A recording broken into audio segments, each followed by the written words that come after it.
The cathedral in downtown Montreal was packed. 500 guests, the elite of the city, sat in silence so deep you could hear a pin drop. At the altar, Alexander Thorne sat in his custom-made carbon fiber wood. He was wearing a tuxedo that cost more than most cars, but his face was pale. Beside him, where his bride should have been holding his hand, there was only empty space. Just moments ago, Tiffany, the stunning model Alexander was about to marry, had stopped the ceremony. She didn't whisper. She didn't pull him aside. She turned to the crowd and said, "I can't do this. I thought I could handle the chair, but I can't. I'm a wife, not a nurse. I want a man who can stand next to me in photos." The cruelty of her words hung in the air like toxic smoke. Tiffany dropped her bouquet on Alexander's lap. A final, insulting walked out of the church. Her heels clicked loudly on the marble floor, a rhythm of abandonment. Alexander didn't move. He couldn't chase her even if he wanted to. He just sat there, gripping the armrests of his chair until his knuckles turned white, humiliated in front of everyone he knew. Alexander was the CEO of Thorne Tech. Before the car accident 2 years ago on an icy road in Whistler, he was the golden boy. Tall, athletic, unstoppable. After the accident took the use of his legs, he thought Tiffany stayed out of love. Now, he realized she had stayed for the settlement, hoping he would recover. When the doctors said the paralysis was permanent, her love expired. The guests began to whisper. Pity. That was the one thing Alexander hated more than the paralysis. He saw the looks of sympathy from his business partners, the shaken heads of his relatives. Poor Alex, they mouthed. He wanted to scream. He wanted to wheel himself out of there and disappear forever. But his hands were shaking too hard to unlock the brakes. The priest cleared his throat, unsure what to do. Perhaps we should ... disperse, he suggested awkwardly. The humiliation was complete. Alexander was about to signal his best man to push him away, to take him to the darkest corner of the city where he could drink until he forgot his name. But then, movement caught his eye near the catering entrance. Standing by the side, holding a tray of champagne flutes meant for the toast that would never happen, was Maya. She wasn't a guest. She was a server. She wore a simple black uniform, her hair tied back in a strict bun. Maya was a single mother of 2, working 3 jobs just to keep the heat on in her small apartment in Scar. Maya had been watching the scene with a breaking heart. She knew what it felt like to be abandoned. Her husband had left her when their son was diagnosed with autism, claiming it was too much work. She saw the same look of devastation in the billionaire's eyes that she had seen in the mirror so many times. She felt a fire rise in her chest. She ignored her manager's hiss to stay back. Maya put the heavy tray down on a pew. She smoothed her apron. Her hands were rough from scrubbing dishes, not manicured like Tiffany's. She took a deep breath. She knew she could get fired for interacting with clients, especially in a crisis. But human decency screamed louder than her fear of unemployment. The sound of her sensible work shoes was different from Tiffany's heels. It was steady, determined. Maya walked down the long aisle, past the frozen guests in their designer gowns. Alexander didn't look up until she was standing right in front of him. He expected another apology. Another, "I'm so sorry, sir." He braced himself for more pity. But Maya didn't apologize. She didn't look at his legs. She looked him straight in the eye, with a warmth that melted the ice in the room. She extended her hand, a hand that knew hard work, a hand that didn't care about his bank account. "Mr. Thorne," she said, her voice clear and steady in the silent church. "The music is already paid for. It would be a shame to waste it." Alexander blinked, confused. "What?" he rasped, his voice hoarse from holding back tears. Maya smiled, a genuine, brave smile. "The first dance. You shouldn't miss it just because she didn't deserve you. May I have this dance?" The crowd gasped. A waitress asking the billionaire to dance, it was insane. It was breaking every social rule. Alexander looked at her hand. Then he looked at the exit where Tiffany had left. He realized he had a choice. He could leave as the victim, the cripple who was dumped, or he could leave as a man who refused to be broken. He looked back at Maya. He saw courage, and for the first time in 2 years, he felt a spark of his old confidence. I can't stand," Alexander whispered, his insecurity leaking out. Maya didn't flinch. "Dancing isn't about standing, sir. It's about feeling. I can lead if you trust me." A tear escaped Alexander's eye. He slowly reached out and took her hand. It was warm. It felt real. "I trust you," he said. Maya signaled the orchestra. The conductor, moved by the scene, raised his baton. A soft waltz began to play. Maya didn't try to pull him up. She stepped close, moving with the rhythm, guiding his chair with a grace that made it seem like part of the choreography. She spun him gently. She held his hand high. It was the most beautiful thing the guests had ever seen. It wasn't a traditional dance. It was a statement. It was a defiance of sorrow. Alexander looked up at Maya, and the rest of the room faded away. "What is your name?" he asked. "Maya," she said. "I'm just a server, sir." Alexander shook his head. "No. Today, you are the only real person in this room." As they danced, the tension in the room broke. People started crying not out of pity, but out of AU. The tragedy had turned into a triumph of the human spirit. When the music stopped, Alexander didn't let go of her hand immediately.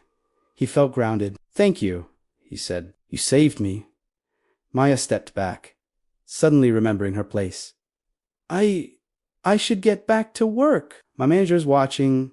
She tried to retreat into the shadows, back to being invisible, but Alexander wasn't having it. He spun his chair around to face the congregation. He grabbed the microphone. The priest had left. "The wedding is off," Alexander announced, his voice booming with authority. "But the party is not. Everyone is welcome to stay and eat, but I am leaving." He turned to Maya. "You're not going back to work. You're fired." Maya's face fell. "Sir, please, I need this job." Quotes. Alexander smiled. "I'm firing you as a server. I'm hiring you as my guest. Let's get lunch. Anywhere but here." Maya hesitated. "I can't, my kids. I have to pick them up from daycare in an hour." "We'll pick them up together," Alexander said. "I have a big car. Lots of space." And just like that, the billionaire and the waitress left the cathedral together, leaving 500 stunned socialites behind to gossip and eat the expensive catering. They picked up her kids, a 4-year-old boy and a 6-year-old girl. When the children saw the wheelchair, they didn't see a tragedy.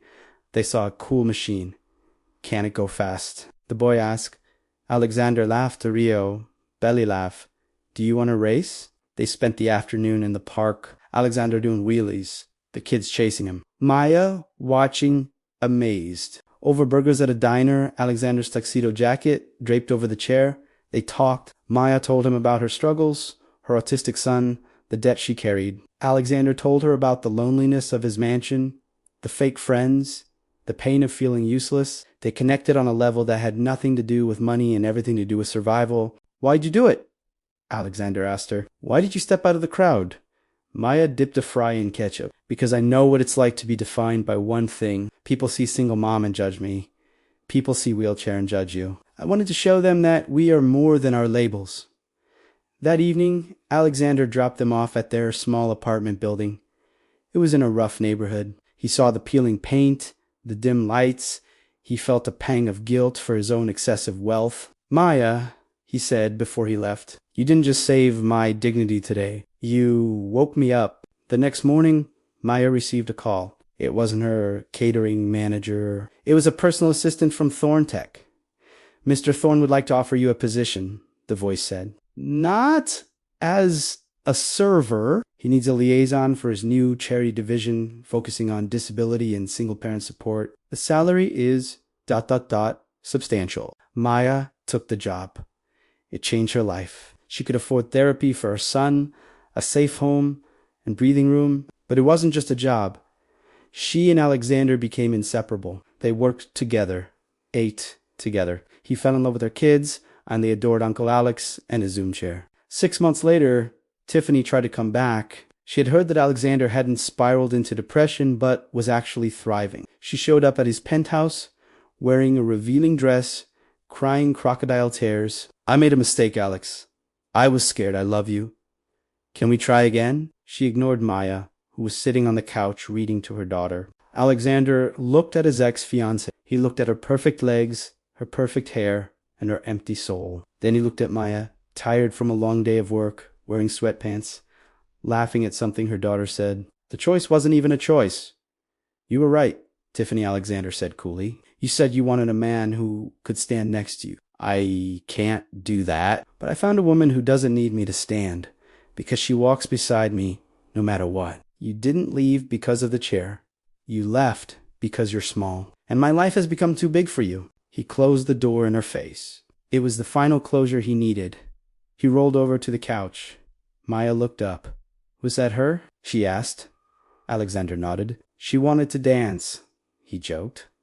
Maya smiled. "Sorry, your dance card is full. A year later, there was another wedding, not in a cathedral, but in a beautiful garden. There were number 500 guests, just close friends and family." Alexander didn't sit at the altar waiting.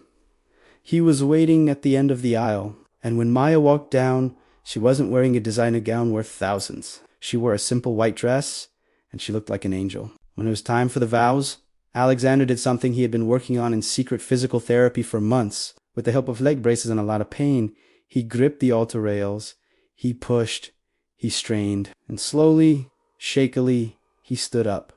The small crowd gasped. Maya covered her mouth, tears streaming down her face. "You don't have to," she whispered. "I know," Alexander said, looking her in the eyes, standing eye to level for the first time. "I know I don't have to. That's why I want to. I want to stand for the woman who stood up for me when the world sat down." They kissed. It wasn't a Hollywood kiss. It was a kiss of two broken people who had fixed each other with the glue of kindness. They danced their first dance. Alexander held onto her for support, and she held him up. It was perfect. Alexander adopted Maya's children. He became the father they never had. The boy with autism flourished under Alexander's mentorship, showing a genius for coding. The little girl became Alexander's shadow. The mansion that was once a cold museum became a home filled with toys, laughter, and love. One day, they were walking and rolling through the city. They passed the old cathedral. Alexander stopped. He looked at the heavy wooden doors where he had been abandoned. He felt nothing but gratitude. "Best day of my life," he murmured. "The day you were dumped?" Maya asked, laughing. "The day I was found," he corrected. This story went viral in their city. It became a lesson for everyone who heard it. We often think that our disasters are the end of the world. But sometimes a disaster is just a clearing of the path so the right person can walk in. Tiffany had to leave so Maya could enter. It also taught people about the power of a single gesture. Maya didn't have money or power that day in the church. She just had a tray of champagne and a brave heart.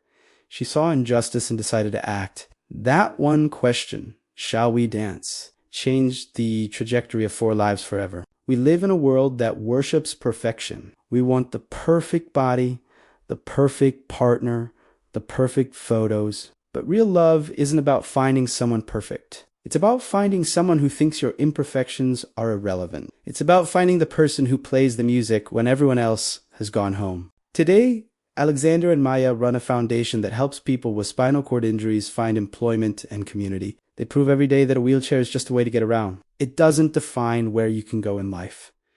And Tiffany, she married a rich banker who went to prison for fraud. She learned the hard way that gold plating scratches off eventually. So the next time you see someone who looks different, or someone who has been left behind by society, remember Maya? Don't just stare. Don't just pity. Step up. Ask them to dance. Ask them to sit with you.